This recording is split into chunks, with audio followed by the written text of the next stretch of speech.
अभी बिहार में चुनाव हो रहे हैं, कैसे आपका आंकलन क्या है चुनावों को लेकर? बिहार में संघर्ष बड़ा जबरदस्त है, लेकिन मोदी जी का क्योंकि हिमालय जैसा एक व्यक्तित्व है तो उसके बराबर कोई दूसरा चेहरा खड़ा नहीं हो पा रहा। आप आरएसएस के रोल को किस तरह से देखते हैं? खड़गे जी ने इसका नाम लिया है कि उन्होंने कहा, सरदार पटेल ने भी बैन की बात कही थी। देखो, आरएसएस कोई पॉलिटिकल पार्टी तो है नहीं, पॉलिटिकल विंग है जो है वो बीजेपी है। तो लड़ाई करने हैं तो अमित शाह जी और मोदी जी के साथ करो, उनसे लड़ाई होती नहीं है, उनको हरा नहीं पाते, तो फिर जो है वो आरएसएस के ऊपर अभद्र टिप्पणियां करते रहते हैं। जो राष्ट्र विरोधी ताकतें, सनातन विरोधी ताकतें, देश विरोधी ताकतें, वो आरएसएस का या किसी भी हिंदुत्ववादी शक्ति का विरोध करते हैं। जिनके विचार भारत और भारतीयता से मेल नहीं खाते, वो फिर इस तरह के कुछ एजेंडा चाहते हैं। आप किस तरह से देखते हैं जो पोलराइजेशन हो रहा है? सनातन के नाम पर जो ऊंचा नीचा चल रहा है, ये सनातनी संस्कृति नहीं, ये तनातनी संस्कृति है। बाबा जी, आपकी मैं देखता हूँ कंपनी भी बहुत अच्छे से प्रॉफिट कर रही है।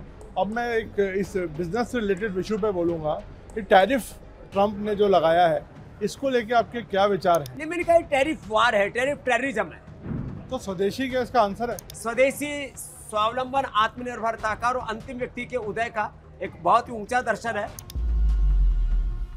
अभी बिहार में चुनाव हो रहे हैं, कैसे आपका आंकलन क्या है चुनावों को लेकर? बिहार में संघर्ष बड़ा जबरदस्त है, लेकिन मोदी जी का क्योंकि हिमालय जैसा एक व्यक्तित्व है तो उसके बराबर कोई दूसरा चेहरा खड़ा नहीं हो पा रहा। और मोदी जी का चेहरा, मोदी का चरित्र और मोदी जी का जो योगदान है वो एक तरह से भगवान के वरदान जैसे है। तो पलड़ा तो इन्हीं का भारी अभी, लेकिन संघर्ष अच्छा है। लोकतंत्र में पक्ष और प्रतिपक्ष में जब ऐसे मुकाबला होता है, उसी में तो लोकतंत्र की खूबसूरती है। तो सर, मैं आता हूँ आरएसएस पे। आरएसएस को लेके भी आजकल, कल देखा हमने, कुछ लोगों ने कहा कि इसको बैन करना चाहिए। आप आरएसएस के रोल को किस तरह से देखते हैं? देखिए, आरएसएस आर्य समाज की तरह ही एक राष्ट्रवादी संगठन है, और उसमें भी डॉक्टर हेडगेवार जी से लेकर के श्रद्धेय गुरु जी गोलवलकर जी से लेकर के कितने महापुरुषों ने तपस्या की, और इस समय भी लाखों संघ के कार्यकर्ता हैं, वो देश के लिए काम करते हैं। इसलिए जो राष्ट्र विरोधी ताकतें, सनातन विरोधी ताकतें, देश विरोधी ताकतें, वो आरएसएस का या किसी भी हिंदुत्ववादी शक्ति का विरोध करते हैं, तो उसके पीछे उनके निहित कुछ एजेंडे हैं, स्वार्थ है। नहीं, जैसे पॉलिटिकल पार्टी, जैसे कल तो खड़गे जी ने इसका नाम लिया है कि उन्होंने कहा, सरदार पटेल ने भी बैन की बात कही थी। देखो, आरएसएस कोई पॉलिटिकल पार्टी तो है नहीं, पॉलिटिकल विंग है जो है वो बीजेपी है। तो लड़ाई करने हैं तो अमित शाह जी और मोदी जी के साथ करो, उनसे लड़ाई होती नहीं है, उनको हरा नहीं पाते, तो फिर जो है वो आरएसएस के ऊपर अभद्र टिप्पणियां करते रहते हैं। आरएसएस को मैं पिछले 2-3 दशकों से बहुत करीब से देख रहा हूँ। बहुत अच्छे तपस्वी लोग हैं उसमें, और हाँ, ये अवश्य है कि जिनके विचार भारत और भारतीयता से मेल नहीं खाते, वो फिर इस तरह के कुछ एजेंडा चाहते रहते हैं। बाबा जी, आपकी मैं देखता हूँ कंपनी भी बहुत अच्छे से प्रॉफिट कर रही है। अब मैं एक इस बिजनेस से रिलेटेड इशू पे बोलूँगा कि टैरिफ ट्रंप ने जो लगाया है, इसको लेके आपके क्या विचार हैं? नहीं, मैंने कहा टैरिफ वार है, टैरिफ टेररिज्म है, और ये बड़ा घातक है। द्वितीय विश्व युद्ध के बाद यदि तृतीय विश्व युद्ध है तो ये आर्थिक युद्ध है, और इसमें जो कम से कम जो गरीब देश है, जो विकासशील देश है, उनका ध्यान रखना चाहिए। कुछ ताकतवर लोग इतने साम्राज्यवादी, इतने ज़्यादा विस्तारवादी, इतने ज़्यादा गुरूर में आ गए हैं, वो ठीक नहीं है। सबको एक हद में रहना चाहिए, और ये जो सबको उठाने की जो हमारी संस्कृति है कि सर्वे भवन्तु सुखिनः, सब उभरे ना। कुछ चंद मुट्ठी भर लोगों के पास यदि पूरी दुनिया की सत्ता, संपत्ति, ऐश्वर्य और सारी ताकत नियंत्रित हो जाएगी, तो पूरी दुनिया में असमानता, फिर अन्याय, शोषण, और फिर संघर्ष, और फिर खून खराबा, ये तो ठीक नहीं होगा। तो स्वदेशी क्या इसका आंसर है? स्वदेशी, स्वावलंबन, आत्मनिर्भरता का और अंतिम व्यक्ति के उदय का एक बहुत ही ऊंचा दर्शन है।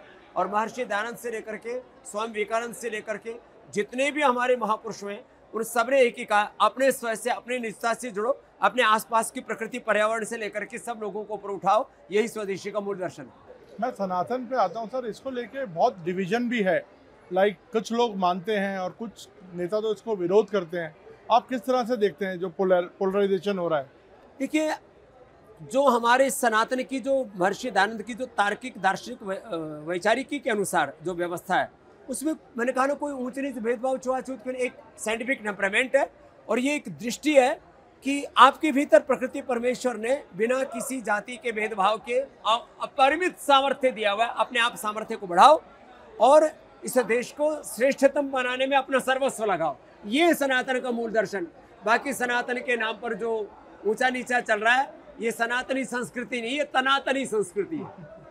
बाबा जी, आज के डेट में ये वैदिक संस्कृति, आर्य समाज और सनातन, इसको आप एक फैशन के तौर पे देख रहे हैं या इसका वाकई में एक आर्य बहुत रेलेवेंस बढ़ समाज गया? एक ऐसी तार्किक, दार्शनिक और व्यवहारिक संस्था है जिसने कर्म को धर्म कहा, आचरण की श्रेष्ठता को धर्म कहा। कोई जात पात, ऊंच नीच, भेदभाव, छुआछूत कुछ नहीं। आज जो कुछ हम हैं, महर्षि दयानंद के उन विचारों का परिणाम है कि एक किसान का बेटा देश का, दुनिया का सबसे बड़ा योगी हो सकता है, संसार के लिए उपयोगी हो सकता है, और किसी भी प्रकार के ढोंग, आडंबर, पाखंड, अंधविश्वास के बिना आर्य समाज ने ऐसे ही व्यक्ति निर्माण किए। ये हमारे बिना आर्य जी आर्य समाज के पुरोधा है। और ये आज 65 एकड़ भूमि पर ये आर्य सम्मेलन मात्र एक प्रदर्शन नहीं है, ये वो दर्शन है वेदों का, ऋषियों का, कि सभी मनुष्य एक ईश्वर की संतान है, एक पूर्वजों की, एक धरती माता की, एक भारत माता की संतान है। और हम सबको मिलकर के राष्ट्र धर्म को अपना सर्वोपरि धर्म मान करके एक देश का लोकतांत्रिक संविधान और एक भगवान का विधान, ईश्वरीय व्यवस्था, उसका आदर करते हुए हमें जीवन में आगे बढ़ना है। तो ये एक जीवन का मूल दर्शन देता है कि हम अपने मूल से, मूल वेदों से, अपने मूल प्रकृति से, मूल संस्कृति से, मूल स्वभाव से, अपने मूल स्वाभिमान से, निजता से जुड़ करके आगे बढ़ें। उसका आंदोलन है ये आर्य समाज। और भारत की आज़ादी से लेकर के एक व्यक्ति के विचारों में जो पूर्ण स्वाधीनता होती है बिना किसी कुंठा के, वो आर्य समाज महर्षि दयानंद ने दी है। धन्यवाद सर, हमसे बात करने के लिए शुक्रिया, थैंक यू।